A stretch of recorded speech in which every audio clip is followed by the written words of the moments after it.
ஓம் சாய்ராம். ஸ்ரீ சாய் பாபாவின் சாசனாமிருத திருமொழிகள் என்ற புத்தகத்தை பூஜ்ய ஸ்ரீ நரசிம்ம சுவாமிஜி அவர்கள் தொகுத்து வழங்கியுள்ளார்.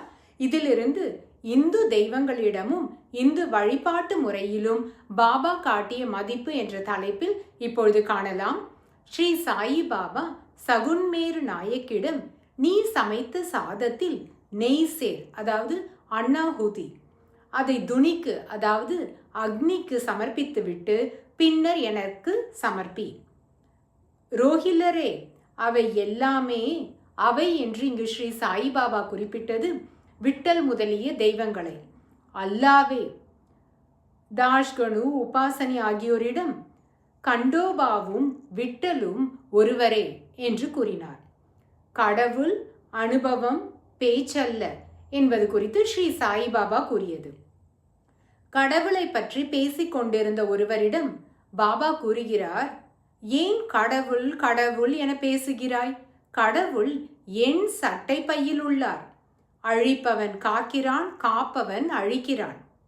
ஸ்ரீ சாயிபாபா கார்னிக் என்பவரிடம் கடவுள் அவ்வளவு தூரத்திலா இருக்கிறார்?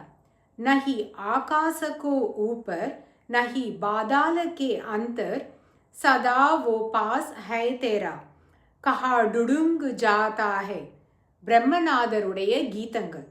அவர் ஆகாயத்துக்கு மேலும் இல்லை, பாதாளத்தின் கீழும் இல்லை, எப்போதும் உன் அருகிலேயே உள்ளார். அவரை தேடி எங்கு அலைகிறாய்? அதாவது மனித ரூபத்திலே இறைவனை காண். தற்காலத்தில் விசுவாசம் நலிவது முதலியவை குறித்து. காலம் சீரழிந்து வருகிறது. ஜனங்கள் அநேகமாக பிறரை பற்றி எண்ணுவதும் பேசுவதும் இழிவாகவே. ஆனால் நான் பதிலடி கொடுக்கவில்லை. அத்தகைய பேச்சுக்களை நான் காதில் போட்டுக் கொள்வதில்லை. ஜனங்கள் மேன்மேலும் விசுவாசமற்றவர்களாக, அதாவது நாத்திகர்களாக நடந்து கொள்கின்றனர். அவர்கள் கவனமெல்லாம் எல்லாவற்றிலும் உள்ள தீயதன் மேலேயே அதிகமாக இருக்கிறது. ஃபக்கீர்களும் சமநோக்குடன் இருப்பதில்லை. ஒரு நல்ல ஃபக்கீரை காண்பது கடினம். ஓம் சாய்ராம்.